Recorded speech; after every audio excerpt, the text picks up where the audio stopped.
I am joined today in the latest episode of Dr. Brown Talks with Scholars by a scholar, researcher, professor for decades who's become a good friend in recent years, Dr. James Beverley. And he's wide ranging in his research. He's written lots of fascinating books and always gets engaged in fascinating topics. So, this is going to be a really rich dialogue. Jim, welcome to our special talk series. Thanks for joining us. Thanks, Mike. It's great to be with you. So, a question I've asked everybody for starters is how did you get engaged in your academic career in the first place? Were you always super studious and this was just the natural course? Did it have something to your faith, a conversion? How did it all work out? Basically, as a Christian in high school, I knew that I wanted to be in academia. I was a bit of a nerd. I did sports, but I was also the kind of nerd who would carry big theology books around high school. So it's amazing that I got a girlfriend during those years who became my wife. So I've always been into academics.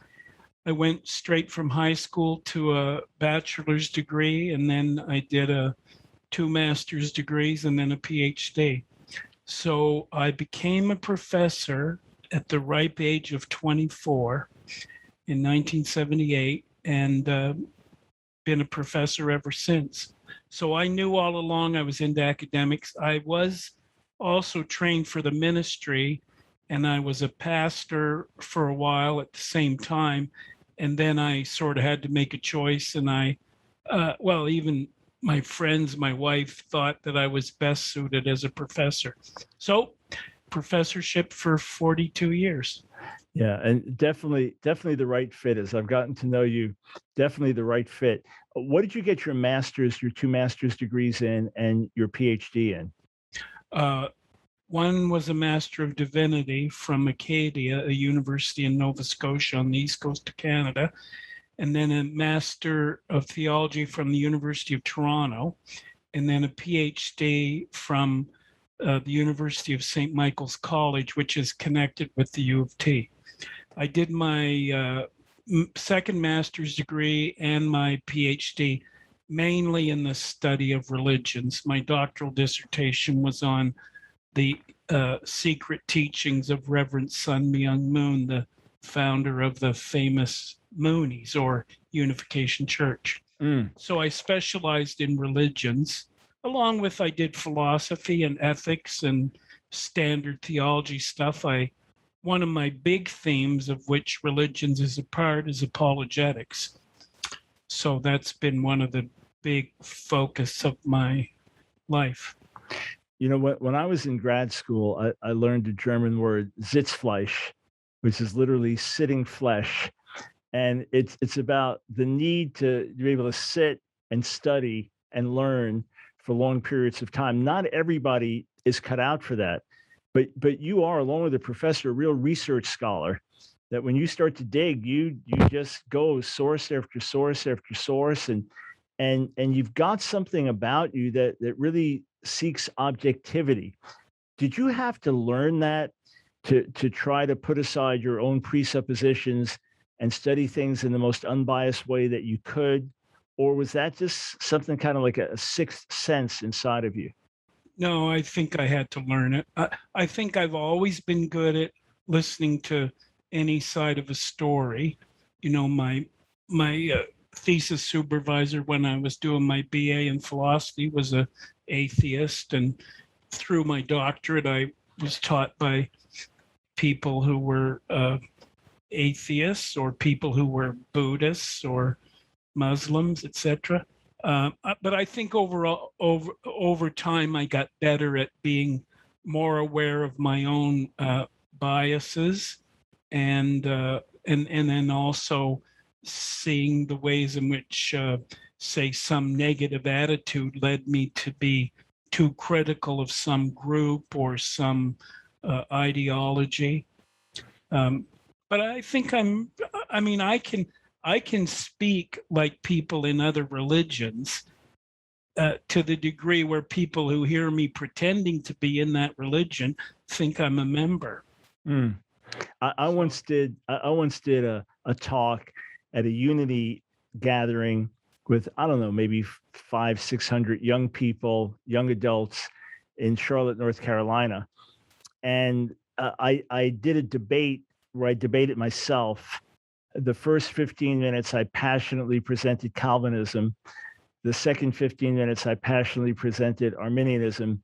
And then the last 15 minutes, I basically said, here's how we work together as Calvinists and Arminians, despite our differences. And I asked people afterwards, where they thought I stood. So about 2/3 guessed right. I mean, I thought I gave each presentation equally well, but about 2/3 understood that I wasn't a Calvinist. But a woman came up to me afterwards and said, "I could tell you're a Calvinist. I could really see," which is what I mean. I was glad she said that. So you've dug into the religions enough, read about them enough that you can present the beliefs in a way that sounds sympathetic, which is so important. Before we focus on some specifics like Islam and maybe some cults and things, what have you put out in writing? There's a massive work you were involved with about religion or history of religions. Tell us about that. Well, today I got copies of this book, Nelson's Illustrated Guide to Religions. Now, this is the paperback version. It came out in 2009, 12 years ago. And then today, I just got my first copies of the paperback version. So this used to cost $50 in America, and it's now $24.99, and it's up on Amazon as of August 17th. So this book is 800 pages. It covers all the religions of the world, the main Protestant groups. It covers Catholicism. So this is my big baby from 2009. Sweet. Hey, could you like open up and like flip to a few pages so we can see how illustrated it is? Sure. Yeah. All right. Okay. Those are regular pages. Let's get some. Yeah. So you see the illustrations in them, and it's an amazing work. Yeah. If people can, they should get the hardback because it's color. This is black and white. All right. Hey, you're going to spend $25. You want to spend $50. Get the hardcover with the color pictures. The way to get it now is go secondhand and get the hardcover. Okay. So I bought a lot. Now, while I was doing that book, working on it, the publisher said, stop that book and do a baby before the mother. Okay. So this is the baby version of that. Religions A to Z. Okay. Yeah. So this came out in 2005, and they asked me to pick 100 groups, which I did, and it's religions from A to Z. Well, it's a good thing you have Zoroastrians because you've got the Z, yes. Right? I think that must be the last group. Let's see. Oh, it could be Zen. Zen, yeah. No, but that would be before Zoroastrians. If I didn't do Zoroastrians. I ended with Zen. All right, because they're not so contemporary. All right. Oh, yeah, there's hardly any Zoroastrians in the entire world. Okay, so religions of the world. Yeah. I want to do a deep dive into Islam in a moment. And with the passing of 9/11, I know you've been reflecting more on Islam. But let's just look at a couple that are so different in our Western eyes. Hinduism. I've been to India 27 times, and I'm quite used to the iconography and seeing the temples and the idols and all of that. When I've talked to Hindus about it, educated Hindus, they'll try to explain the spiritual meaning of things and so on. And it doesn't sound as polytheistic, but explain, okay, let's say I know nothing about Hinduism and you're going to explain it to me. What is Hinduism? It's the term for a vastly different group of philosophies and religions that get collectively under the Hindu umbrella. The biggest thing would be, Hindus divide into two in a way. Some emphasize one God who manifests in different forms. The usual way in India, if you go there, I've been there, if you go there, you get a sense of they worship different deities, and they believe that the deities like Krishna and Vishnu and Shiva, they believe that they have become incarnate. In a way, Krishna is one of the most popular, not in a way, he's one of the most popular gods. And people believe that he became flesh and lived in history uh, before Christ. So you have a different deities. You have belief in reincarnation. So you can truly say, if you're a Hindu, that I used to be a snake, or I used to be a lion, or I used to be a dog, or I used to be a bug in the intestine of a cow. So that's reincarnation. There's also belief in karma, that what you get is what you deserve. I've had 2 open heart surgeries. Why did that happen? According to Hinduism, that was my karmic debt. So you have karma as a force that explains everything. Whatever good comes your way is karma. Whatever bad comes your way is karma.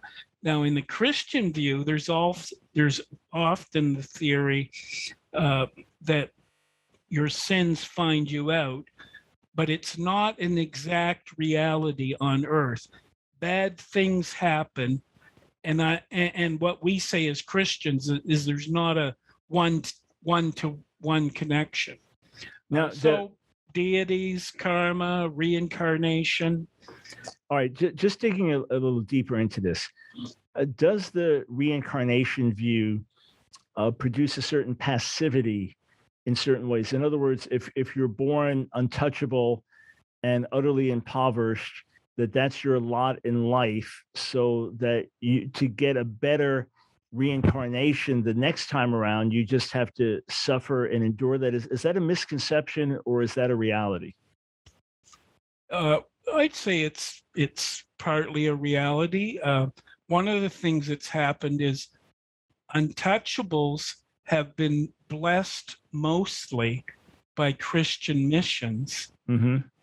Whereas in India, I believe a lot of the middle caste people, or upper caste especially, wouldn't have much to do with the outcasts, because they're the losers who deserve what they're getting from their sin and transgression and stupidity in previous lives.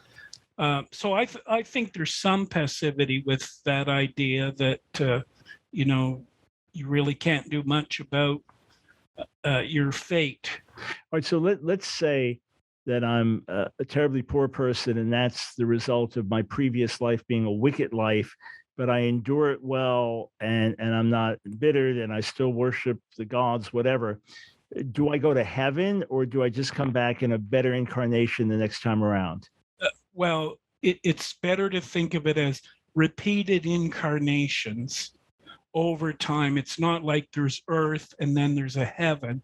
It's like there's earth and then many stages of reincarnation to get to higher states.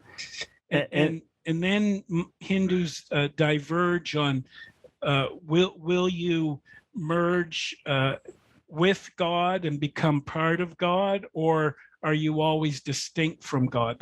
That is a difference among Hindus. But theoretically, because you might do better one incarnation than another, this could be going on for hundreds of generations until it goes on for millions and millions and millions of years. Got it. So the idea of receiving forgiveness of sins on the spot and being born anew and having eternal life is completely foreign to Hinduism. Yeah, I would say largely foreign. There would be Hindu groups that have something like instant, transformation. But by and large, it's a slow, long, works-oriented process. It's not salvation by grace in the way that Christians understand it. And then the people that are at the highest level, are they the richest, or are they the Hindu gurus, the holy men? Well, generally speaking, the upper caste are rich because they get the positions of power and authority in government. But some famous gurus might have chosen a path of poverty. For example, the founder of the modern Hare Krishna movement, he lived quite simply. I don't think he was in his ministry for money. In fact, he left the business world to become a guru and came over to America during the hippie days. And I don't think he was in it for money. He was famous, but I don't think he was in it for money, and I don't think he was in it for using other people sexually. He did have a terrible temper, though. Yeah, look, he was a known Sanskrit scholar, right? And yes, felt to come over to New York, right, in the height of the counterculture revolution. I interviewed the leader of one of their temples in the, I think it was in Brooklyn, but somewhere in New York. And because of the amount of Jews that were hippies and counterculture revolutionaries in New York in the 60s, at the height of the Hare Krishna movement, so many of them converted that at the height of the movement, this gentleman told me that 75% of the world leadership was Jewish, which is really, really wild.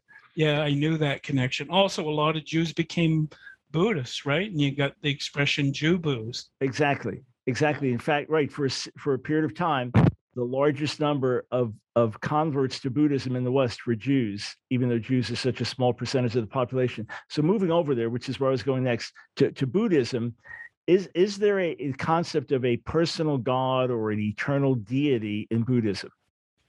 No, actually, Buddhism is one of the religions that teaches not all the religions are the same, because in Buddhism, there's no official need to believe in a deity. In fact, it's reasonable to say Buddhism is atheistic.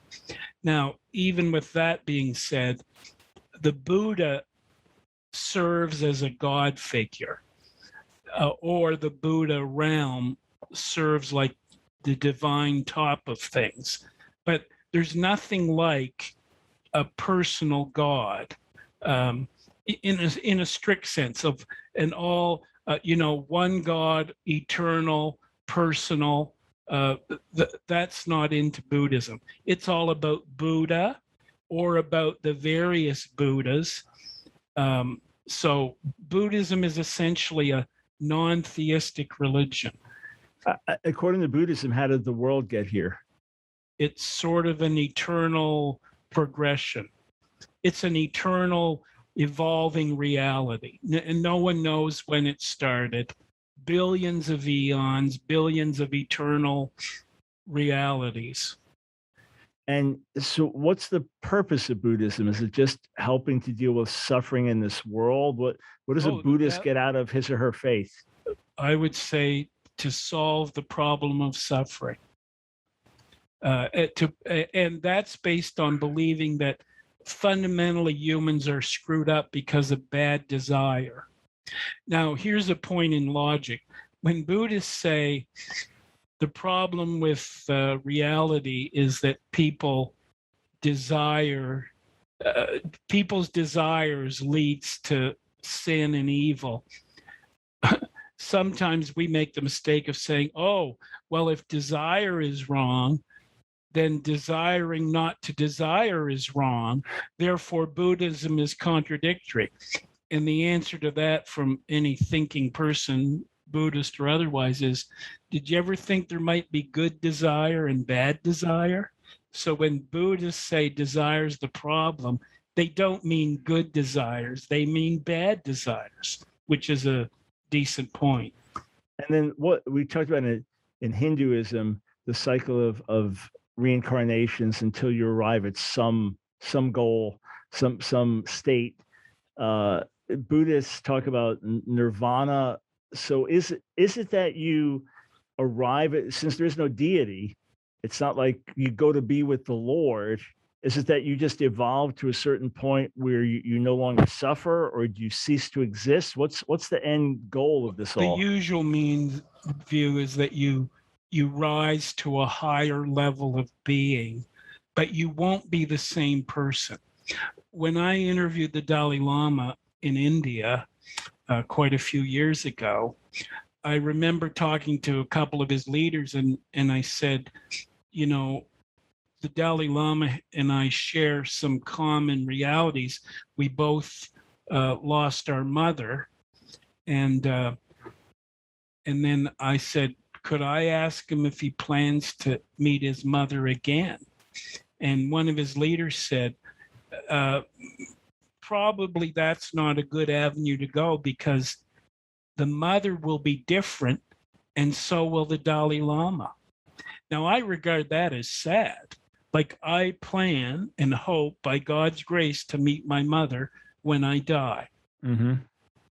To think that now, in one way, she won't be the same, because, you know, she had some serious physical problems.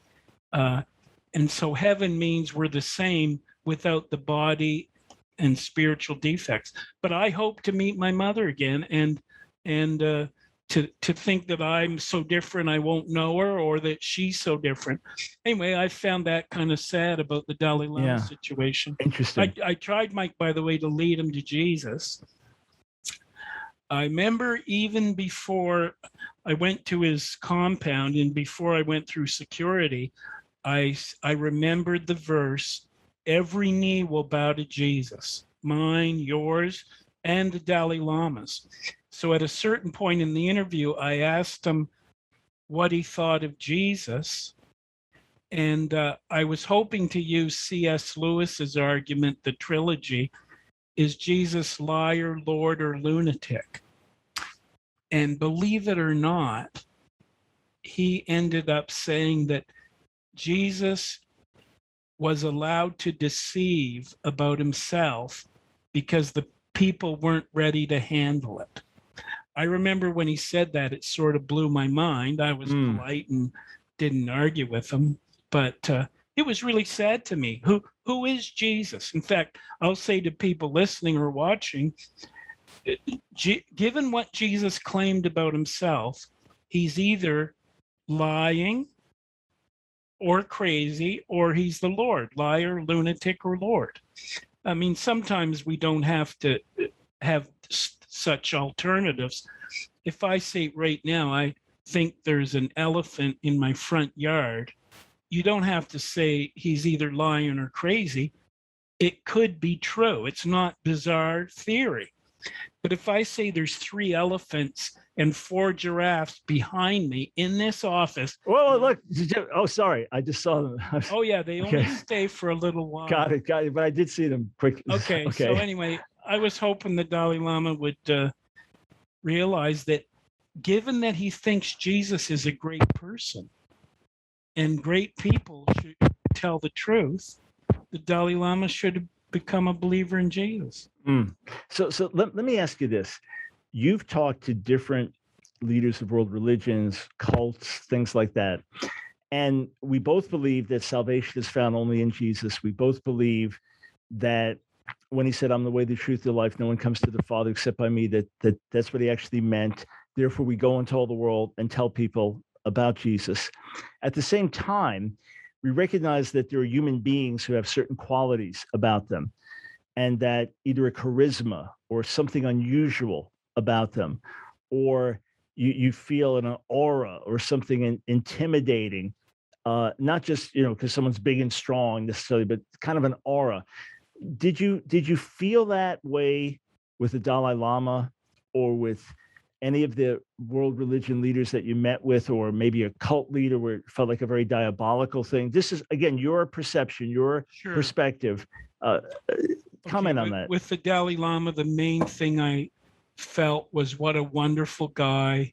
He was so easy to be with. He was relaxed. He was funny. He's very self-aware. In fact, some of his followers get mad because he'll admit, I mean, here he is, supposed to be the most famous, well, he is the most famous Buddhist in the world. He's the highest figure in the Tibetan Buddhist world. And he's supposed to be sort of sinless, but he admits his struggles with lust, for example.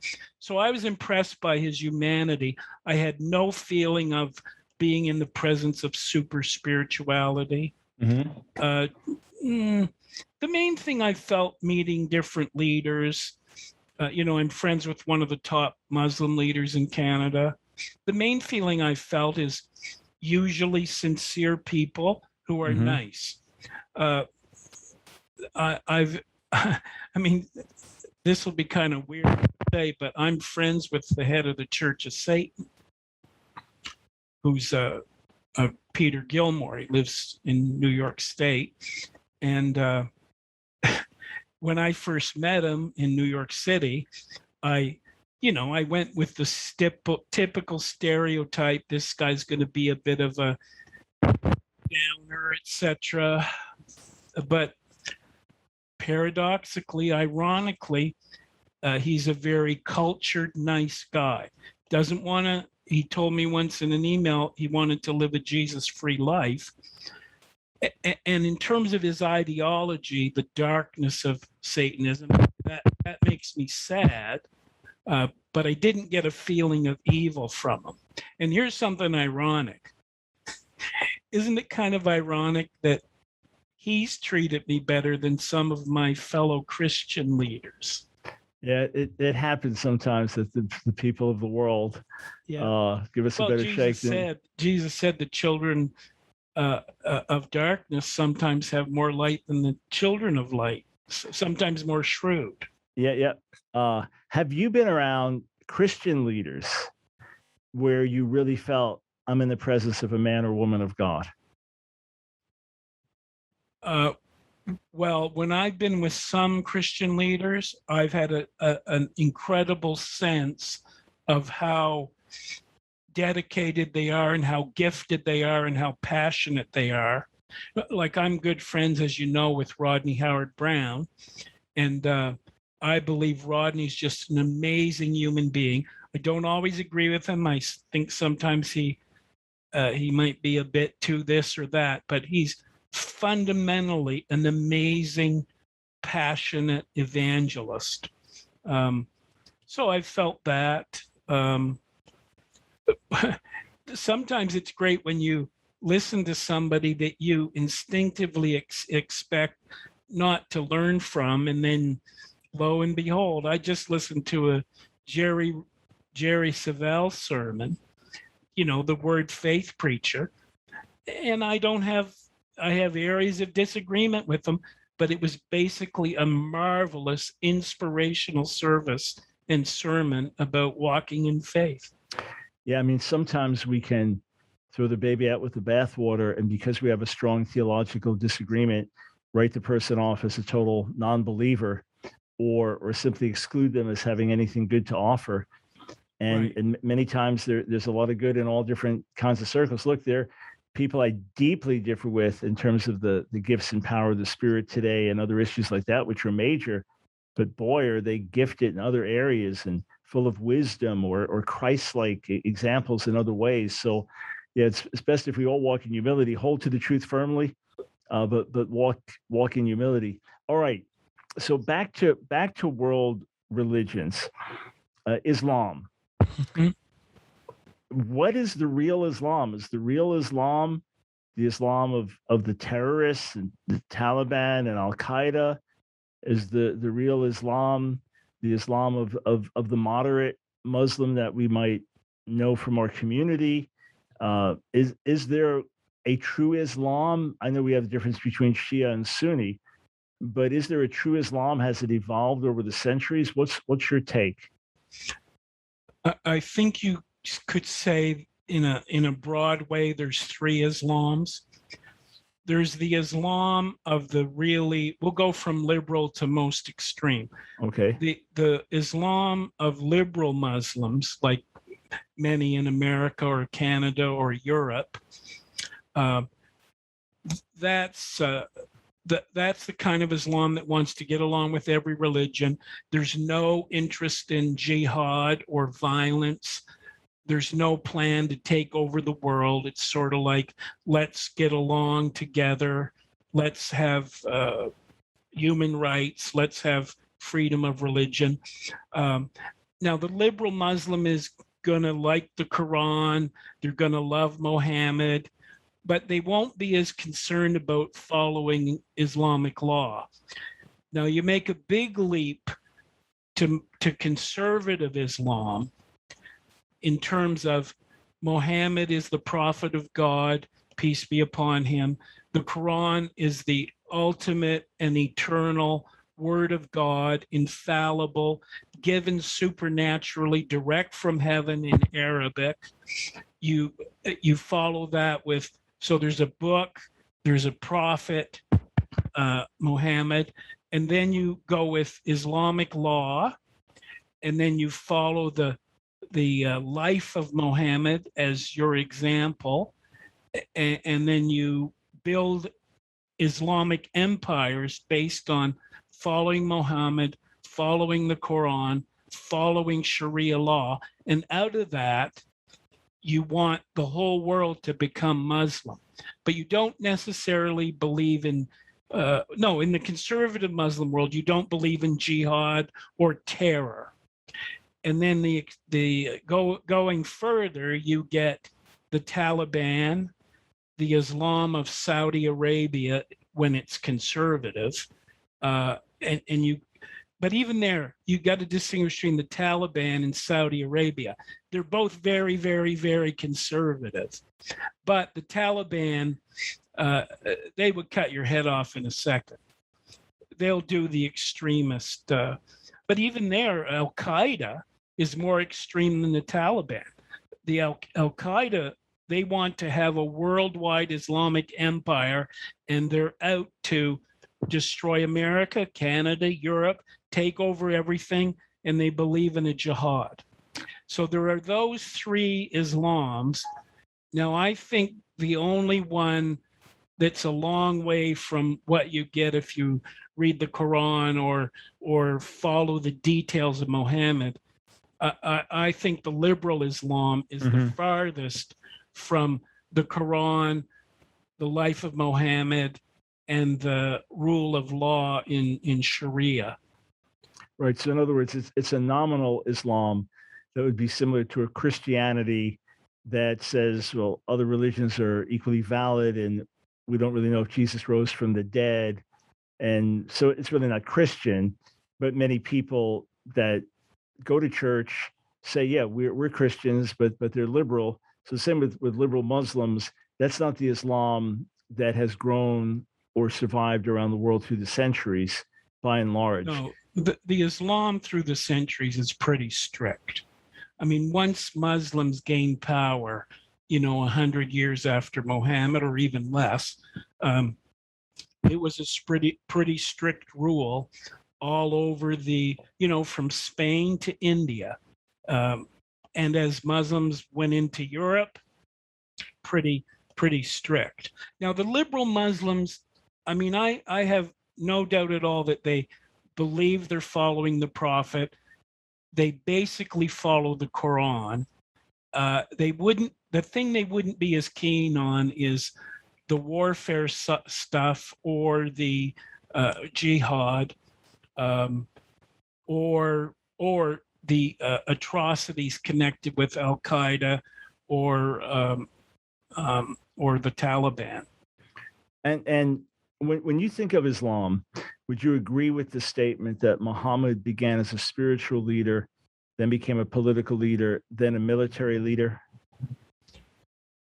Well, the thing you have to say about Muhammad, based on, I think, the best research, is the historical record of Muhammad is so slim that you've got to begin everything by saying we're not sure.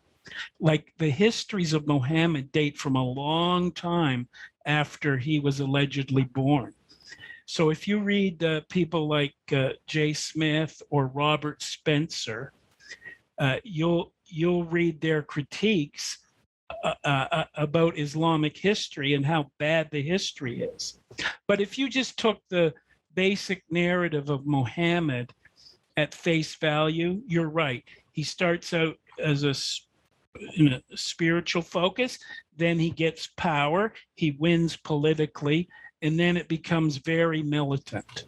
Yeah, and that's how Dr. James White has characterized it. And it's a simple thing that I've repeated as well.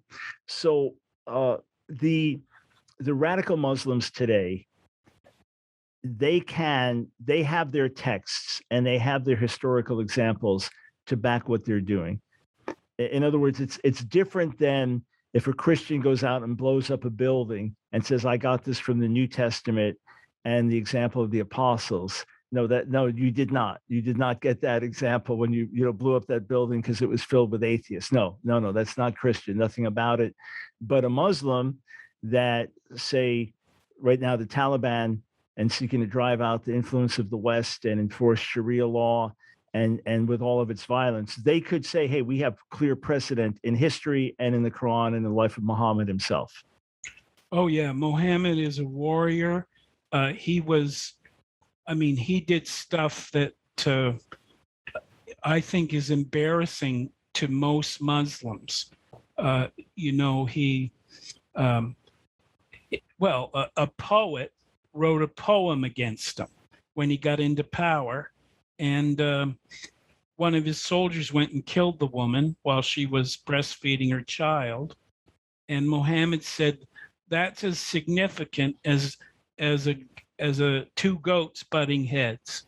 In other words, don't worry about it. So Muhammad carried the sword. He couldn't take criticism once he got power.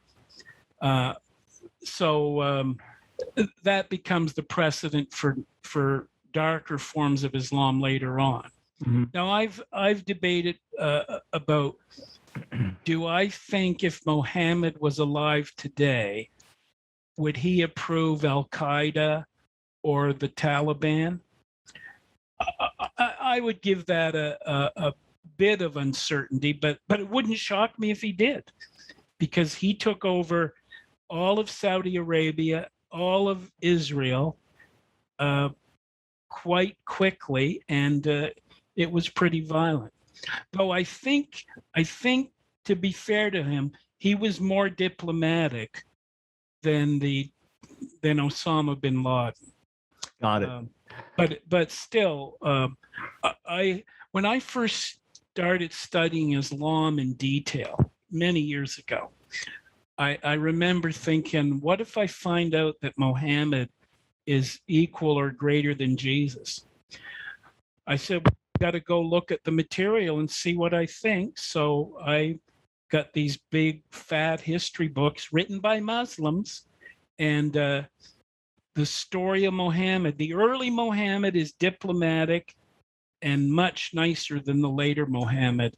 I think power corrupted him, sadly. And then, you're not allowed to question the Quran or the stories of Muhammad or the Sharia law. So if you're a Muslim, you're in a bind, because, well, if we were in Pakistan now or Afghanistan and we dared criticize the Prophet, there's a chance we would be killed.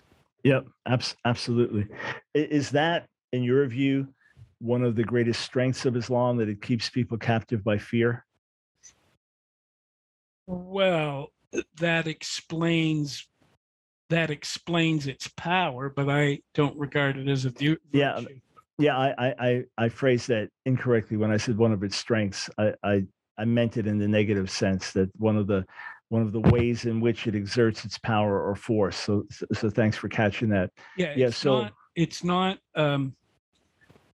If you go to Speaker's Corner in London, you can watch Christians getting beat up for criticizing Islam. In fact, a famous missionary to Muslims, Hatton Nash, if I got her name right, he was just stabbed at Speaker's Corner by a Muslim guy because she dares to critique Islam. Now, one thing you got to do with her and with some other Islamic missionaries is you got to realize they're very provocative. She, for example, wears, she'll have a shirt on that has a picture of Muhammad on it, a cartoon of Muhammad, or she'll have a Quran and she'll have drilled holes in it to say this is a very what she says is it's a fraudulent book. It's not accurate. It's not the word of God. Now that, believe it or not, that provocative style works with some Muslims. Same with Jay Smith. He gets up on a ladder in Speaker's Corner. He has for years. He's now back in the States. But Jay gets up on a ladder and preaches to the Muslims. And I was with Jay once at the Speaker's Corner in London in Hyde Park. And I was over like 10 feet away from him. And then all of a sudden there was a big fuss, and Jay had just got hit in the face. And the cops were there to see what was going on. So I admire him and her, and also Robert Spencer for their courage in critiquing Islam. Got it.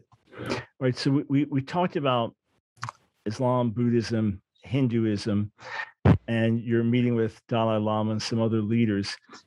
You recently did a show with me on the radio about why people are leaving Jehovah's Witnesses. That's gotten a great response. A lot of people interested in that and weighing in comments.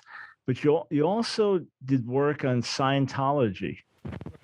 So let's go there last as a change from the world religions over to Scientology.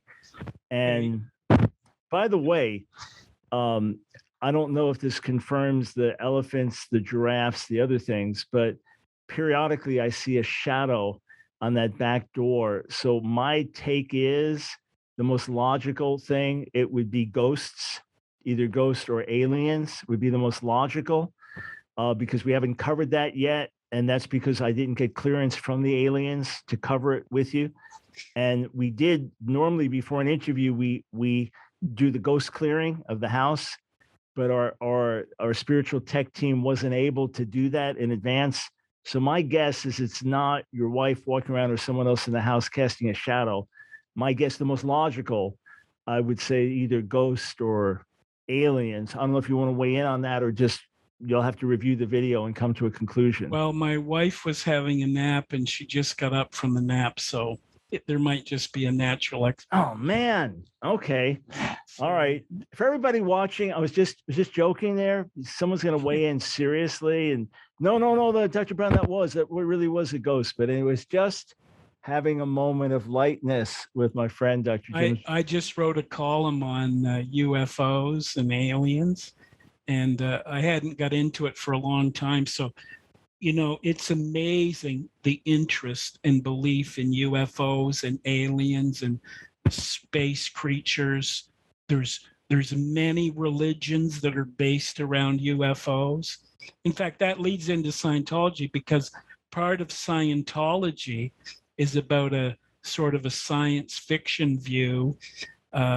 Their creation model of where we got it involves a creature named Xenu. And Hubbard wrote, well, the Scientology started by a writer named L. Ron Hubbard. Now, people say correctly that he was a famous science fiction writer, and he was. But I don't think I think he truly believed what he developed. I think he was a true believer in Scientology. One of my friends used to be number 3 in Scientology. And if my memory is right, he believes that Hubbard believed it. So Scientology is a small religion, gets enormous attention.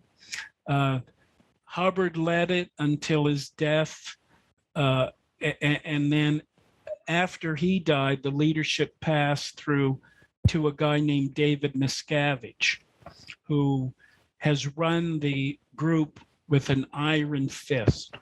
I was actually telling my granddaughter recently, I like to slip in a few hints to my grandchildren. So I said, I've told them, be careful of some religions. And David Miscavige I think he's got better, but he's been a ruthless leader.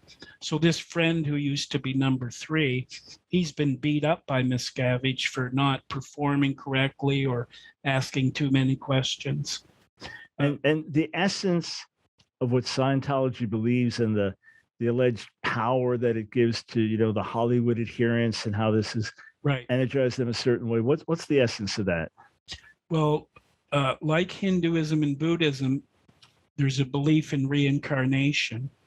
And Hubbard's been given the path to go from, in a way, it would be like us saying a state of sin, but in Scientology lingo, you are unclear and you need to work your way up a ladder. And the biggest step, or the next big step from unclear, is to go clear. It's sort of like an experience of being cleansed mentally so that you're transformed. And then you go from there up ladders of achievement until you reach the infinite. But it's all about programs and techniques to go from, to get to clear and then just work your way. And they really do use the expression up the ladder. Now, here's the downside of it, at least one of them. It's very, very expensive. I mean, there's nothing in comparison in the Christian religion. So you have to pay thousands and thousands and thousands of dollars to get up the ladder. Or if you have no money, then you can join the church and work, and you work the ladder by doing work at the local church. So a lot of Scientologists are choosing that path, probably because they believe it's the truth, but also, yeah, they believe it's the truth. And then they also don't have to pay because they're doing whatever the leadership wants. Interesting. Yeah, I was walking into a meeting, but I don't remember what state I was in. Trying to picture it, but I walked into this meeting. It was in the city, and I was just off by one number in the address, and greeted very warmly by some young guys and friendly at the door, and whatever conference they were holding, to realize it was a Church of Scientology. So I was like, oh, sorry, wrong building, and found it. But I've really, with all the people I've dealt with over the decades in cults and then in different religions, and of course, day and night, pretty much to this day, with the religious Jewish community, I've had very little or no interaction with Scientologists. Well, one thing, Mike, there's hardly any Scientologists now. There's a lot of them in Florida, in Clearwater, and there's a lot out in Hollywood. That's their two big headquarters. There's some in London, another big headquarters. But by and large, they're not doing very well. Their church in Toronto has dwindled. So they've been hurt by all the bad advertising that Scientology's got because of the violence. Leah Remini, the Hollywood actress, she has hurt Scientology because she was a member raised in it and then left. And she does a show with Mike Rinder that exposes Scientology. Now, I should say to listeners, one thing we've got to do is distinguish between maybe leaders that are corrupt or abusive or nasty who use their followers from the average member. Like, I've had quite a bit of interaction with Scientologists. They're basically wonderful people, very committed to their faith. And here's the thing about a lot of people in groups that don't encourage investigation. I've told your audience stuff that I bet most of Scientologists have never heard of. They've not heard or read the evidence that David Miscavige has been an abusive and violent leader who's punched people in the face, who's forced his own wife into hiding. They don't know about Hubbard's dark side. One of my friends is Hubbard's grandson, a guy named Leif. And Leif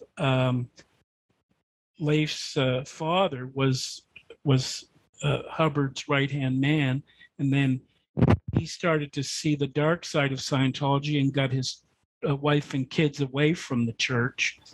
Anyway, Leif became a born-again believer, and he's actually writing a book now called The Cult Cookbook, and it's an ironic way to teach people by learning how cults do their cooking. You learn how to protect yourself. Anyway, Scientology's been one of the most fascinating groups I've ever studied, and actually, people listening who love Jesus can pray this prayer. They can pray that Tom Cruise comes out of Scientology. There are rumors that he's starting to have doubts or slip away from his total commitment. And I really hope that happens. Amen. Yeah. Come out of Scientology and come into a vibrant living relationship with Jesus the Lord. Absolutely. Right. Now we won't go down the QAnon path, but I remember when you began to go down that path, asked me, how much do I know about it? I said, not much. And you didn't know that much either. The more you studied, the more, if I could say this, caused your hair to stand on end, which is saying a lot in the in the context of not having that much hair. I mean, it was just the most startling stuff, and you're discovering. And I mean, is this accurate? Is it verifiable? And how many sources did you end up putting together in terms of your research? Well, I did the book QAnon Deception, and then I did the resource guide, which has 2,400 links to articles and opinion pieces. But since then, we've got another 600. So the second edition is going to have 3,000 links. Remarkable. Yeah. I'm actually going to go public soon. I've done it a bit on radio. I'm going to go public and say that I hope President Trump, the former president, I hope that he goes public to distance himself from QAnon. It's become, at first, it got worse over time. And now, because it accepts sort of all sorts of crazy views, it's become a smorgasbord of New Age, right wing, and crazy views. Yeah. It's essentially a group of people who like Trump. Okay, fine, you like Trump. But then they just go overboard and they adopt all sorts of crazy theories that are not true. And it just keeps growing that way. And, when I joked about the shock of getting into all this, but it is terribly sad, the level of deception people are under. And the book I'm finishing now to come out September of 2022, so a year from now, before the 2022 elections, on how the church got seduced in so many political ways. And as a Trump voter, you would say that we lost our perspective with Trump in many ways. But the chapter I haven't even touched yet is called Enter QAnon, where, of course, I'll be relying on your book a lot on that and the research you did just to give the narrative of how this happened. But anyway, it was shocking to me to see the level of vitriol, attack, hatred that came our way when we did a broadcast about QAnon. And this is from many professing Christians. I mean, it was really shocking, painful, grievous. But let me end here.